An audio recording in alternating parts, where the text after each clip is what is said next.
Hello everyone, welcome back to my channel cooking spot. तो guys, जैसे ही ठंड आती है तो ठंड अपने साथ लेकर आती है बहुत सारी नई नई रेसिपीज, जिसमें से एक है ये मुरमुरे और गुड़ के लड्डू।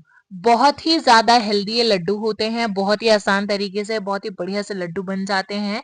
और इसमें इतने ज्यादा इंग्रेडिएंट्स की भी हमें जरूरत नहीं होती, बहुत ही कम इंग्रेडिएंट्स में, बहुत ही कम टाइम में, बहुत ही कम मेहनत में ये जो हमारे मुरमुरे के लड्डू हैं वो बनकर तैयार हो जाते हैं।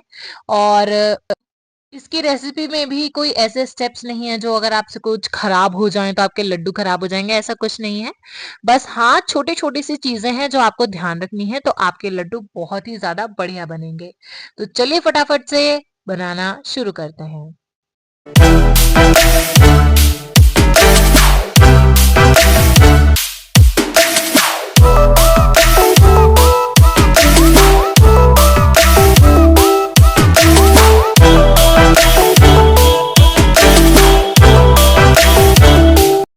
तो सबसे पहले यहाँ पर मैंने ले लिया है एक मुरमुरे का पैकेट। ये मार्केट में आपको बहुत ही आसानी से मिल जाएगा। और देखिए, जो आप पैकेट लेना वो आप ये ध्यान रखिए कि आप थोड़ा सा ना साबुत सा लीजिएगा, क्योंकि अक्सर क्या होता है कि वो नीचे दबे हुए पैकेट दे देते हैं और उसमें आधे से ज्यादा तो चूरा ही बन जाता है आधे मुरमुरों का।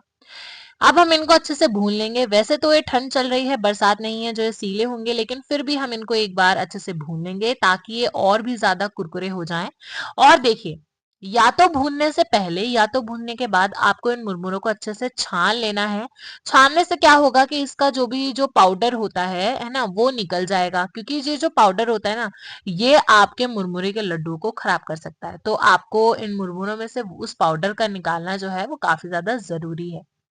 अब हम बनाएंगे अपने गुड़ की चाशनी। चाशनी बनाने के लिए कढ़ाई में मैंने डाल दिया है आधा गिलास पानी, और यहाँ पर मैंने ले लिया 1 किलो गुड़। यहाँ पर मैंने लिया है और अब हम इन्हीं की ही चाशनी बनाएंगे। देखिए, ये 1 किलो गुड़ मैंने लिया था, लेकिन 100-150 ग्राम जो है वो मेरा बच चुका है, क्योंकि इतने की मुझे नीड नहीं थी। इसको हमें अच्छे से मेल्ट कर लेना है। तेज आंच पे हमें इसको पकाना है और इसकी एक बढ़िया सी चाशनी तैयार कर लेनी है। चाशनी को आप चेक कर लीजिएगा, वही पानी वाला जो तरीका है हमें वो अपनाना है। अगर पानी में डालने के बाद इसकी एक बढ़िया सी बॉल बन रही है, इसका मतलब है कि जो हमारी चाशनी है वो बहुत ही बढ़िया बनकर तैयार हुई है। अभी जब मैंने चेक करा था तो हमारी बॉल नहीं बनी थी, तो इसका मतलब है कि चाशनी को मुझे और पकाना है। अभी दूसरी बार मैं चेक कर रही हूँ, अभी भी आप देख सकते हैं कि जो हमारी बॉल है वो अच्छे से नहीं बनी है। ये जो हमारी चाशनी है ये आपस में अच्छे से बाइंड नहीं हो पा रही है, और जब ये आपस में बाइंड नहीं हो पा रही तो आपके लड्डू को क्या खाक बाइंड करेगी। तो आपको चाशनी पे बिल्कुल ध्यान देना है, बहुत ही बढ़िया वाला, क्योंकि जितनी अच्छी चाशनी होगी उतने ही अच्छे जो आपके लड्डू हैं वो बाइंड होंगे और उतने ही अच्छे लड्डू आपके बनेंगे। अगर ये जरा सा भी ढीला रहा तो आपके जो लड्डू हैं वो सारे के सारे फैल जाएंगे। अब यहाँ पर मैं तीसरी बार इस चाशनी को चेक कर रही हूँ, और यहाँ पर आप देख सकते हैं कि एकदम बढ़िया बॉल जो है हमारी वो बनकर तैयार हो चुकी है। ठीक है, ये चाशनी जो है फैल नहीं रही है, आपस में बाइंड बहुत ही बढ़िया तरीके से हो रही है। तो अब हम ये जो हमने चाशनी बनाई है इसको इन मुरमुरों में डाल देंगे, और थोड़ा ध्यान से डालेगा अपने, कहीं आपका हाथ वाथ इस प्रोसेस में जल ना जाए। आपस में ये गुड़ और जो मुरमुरा है उसको अच्छे से मिक्स कर लेंगे। देखिए, जो मेरा मुरमुरा था वो काफी ज्यादा था, और जो मेरी परात है वो इतनी बड़ी मेरे पास नहीं थी, तो मुझे इसको 2 शिफ्टों में बनाना पड़ेगा। और आप देख सकते हैं कि 2 शिफ्टों में बनाने के बाद भी कितना ज्यादा आसपास गिर रहा है। तो गिरने पे ज्यादा ध्यान मत दीजिएगा, कहीं आप सोचे कि देखो कैसे बना रही है, आधा तो गिरा ही जा रहा है ना। क्योंकि जो मेरी परात है वो थोड़ी सी छोटी है। आपके पास अगर बड़ी परात है तो आप बड़ी परात ले सकते हैं। अब हाथों में आपको लगाना है सा घी। थोड़ा सा घी आपको अपने हाथों पे अच्छे से ग्रीस करना है, और उसके बाद थोड़े थोड़े से मुरमुरे अपने हाथों में लेके आपको उनके लड्डू बना लेने हैं। आप देख सकते हैं जो हमारी चाशनी थी वो कितनी बढ़िया बनी थी, और बढ़िया चाशनी बनने का ये रिजल्ट है कि जो आपके लड्डू हैं वो बिल्कुल भी फैल नहीं रहे हैं और कितने बढ़िया तरीके से बाइंडिंग इनमें हो रही है। ठीक ऐसे ही आपको अपने बाकी के लड्डू भी बना लेने हैं, कितने आसान तरीके से। देखिए, देखा हमने मुरमुरे के लड्डू बना लिए, ना ज्यादा। इसमें हमने केवल और केवल 2 इंग्रेडिएंट्स का इस्तेमाल करा है, वो है मुरमुरे और गुड़।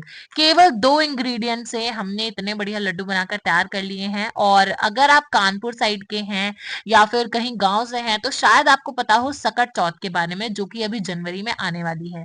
तो सकट चौथ में मुरमुरे के लड्डू बनाने का ये एक रिवाज है। ठीक है, कई प्रकार के लड्डू बनाए जाते हैं, जिसमें से एक ही मुरमुरे के लड्डू भी होते हैं। ठीक है, तो आप इसको सकट चौथ पर भी बना सकते हैं और गणपति बप्पा को भोग लगा सकते हैं।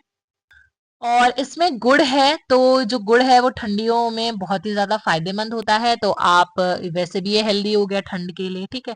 तीसरा, जैसे कि अधिकतर क्या होता है कि मिठाइयों में, लड्डुओं में चीनी डली हुई होती है, तो इस लड्डू में चीनी का कोई भी कहीं से कहीं तक कोई यूज़ नहीं है।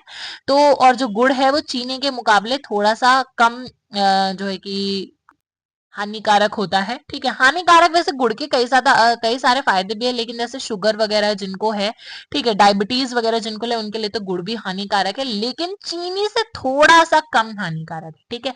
तो हेल्दी तो ये लड्डू काफी ज्यादा होने वाले हैं अगर आपको डायबिटीज नहीं है तो, ठीक है।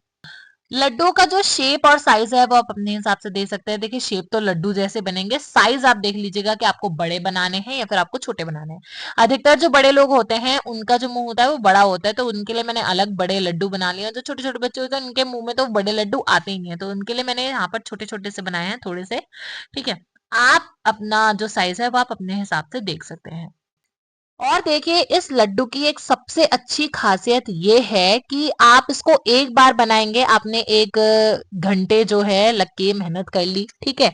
और आप इसको 1 महीने तक स्टोर कर कर रख सकते हैं, 1 महीने से भी ज्यादा स्टोर कर कर रख सकते हैं, ठीक है। किसी भी कंटेनर में आप इनको बंद कर कर रख दीजिए ताकि ये सीले ना, और बस ये आपके महीनों महीनों लड्डू चलेंगे और आप इसको जब चाहे तब खा सकते हैं। कितनी एक मुश्किल से 1 घंटा भी नहीं लगा होगा इन लड्डुओं को बनाने में, और आपकी जो इतने 1-2 महीने की अच्छे खासा जो आपको शाम के टाइम थोड़ा सा मन करता है ना कुछ खाने का, तो वो जो नाश्ता है वो हमने यहाँ पर बनाकर तैयार कर लिया है। बहुत ही बढ़िया तरीके से हमारे लड्डू बनकर तैयार हैं। कितने आसान तरीके से, कितने कम इंग्रेडिएंट्स में, कितनी कम मेहनत में, कितने कम टाइम में हमने मुरमुरे के लड्डू बनाकर तैयार कर लिए हैं, जिसमें जो मुरमुरे हैं वो बिल्कुल भी सीले नहीं है। जो मुरमुरे हैं ये काफी ज्यादा कुरकुरे हैं, और कितने सारे लड्डू हमने बनाकर तैयार कर लिए। आप देखिए क्वांटिटी ही देख लीजिए आप, है ना। हमने थोड़े से मुरमुरे और 1 किलो गुड़ के साथ हमने कितने बढ़िया लड्डू बनाकर तैयार कर लिए हैं। तो आप भी एक बार इनको बनाकर जरूर ट्राई कीजिएगा, बच्चों को भी खिलाइएगा, अपने घर वालों को भी खिलाइएगा, और सकट चौथ आने वाली है तो गणपति बप्पा को तो एक बार इससे भोग जरूर ही लगा दीजिएगा, ठीक है। क्योंकि इसमें मेहनत भी इतनी ज्यादा नहीं है, मेहनत भी बहुत कम ही है, तो इसको बनाने में ऐसा संकोच क्यों करना, ठीक है। तो आपको ये रेसिपी कैसे लगी हमें कमेंट्स में ज़रूर बताइएगा। ऐसी ही और अच्छी-अच्छी रेसिपीज़ पहले हमारे चैनल पर अपलोडेड हैं, आप वो भी जाकर देख सकते हैं। और ऐसी ही और अच्छी-अच्छी, बल्कि इससे भी और अच्छी-अच्छी रेसिपीज़ हमारे चैनल पर अपलोड होने वाली हैं। तो आप इस उनको देखने के लिए हमारे साथ जुड़े रहिएगा। यहाँ पर आप देख सकते हैं मैंने अपने लड्डू को कंटेनर में स्टोर कर कर रख लिया है। एक बड़ा-सा डिब्बा मैंने ले लिया है जिसमें मैंने अपने लड्डुओं को स्टोर कर लिया है, ठीक है। देखिए एक डिब्बा जो है उसमें भी ये सारे लड्डू नहीं आ पाए, इतने सारे लड्डू हमारे बनकर तैयार हुए हैं। तो आपको ये वीडियो कैसी लगी हमें कमेंट्स में जरूर बताइएगा। वीडियो अच्छी लगी हो तो प्लीज इस वीडियो को लाइक करके चैनल को सब्सक्राइब कर दीजिएगा। मिलते हैं अगली वीडियो में, तब तक के लिए take care and bye bye.